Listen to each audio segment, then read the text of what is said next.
আসসালামু আলাইকুম ওয়া রাহমাতুল্লাহ। সম্মানিত ভাইরা, আশা করি সকলেই ভালো আছেন। তো আপনারা ইতিমধ্যে অবগত আছেন আমাদের থেকে রমজান মাস রহমত বিদায় নিয়েছে, মাগফিরাত বিদায় নিয়েছে। নাজাত পর্বের আজকে আমাদের দ্বিতীয় নাম্বার রোজা, অর্থাৎ 22 নাম্বার রোজার সাহারি করেছে আমরা ফজরের নামাজের পরে। এখন ফজরের নামাজের পরে অনেকেই ঘুমাচ্ছে সাহারির পরে। আসলে সবার তো ঘুম একরকম না, আমি ঘুমাই না, এই জন্য আর কি বেরিয়ে পড়লাম সকালের আবহাওয়াটা একটু উপভোগ করার জন্য। তা আসলে সকালে পবিত্র সকালের যে আবহাওয়া, এটা শরীরের জন্য অনেক উপকার।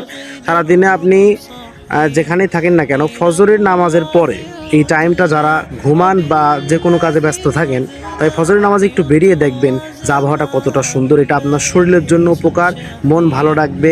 এমনি মনে যদি কোনো ক্লান্তি ভাব থাকে, শরীরে ক্লান্তি ভাব, ডিপ্রেশনের ভিতরে থাকেন, তাহলে ফজরের নামাজের পরে একটু বেরিয়ে পড়বেন, দেখবেন মনে শান্তি উপভোগ হবে।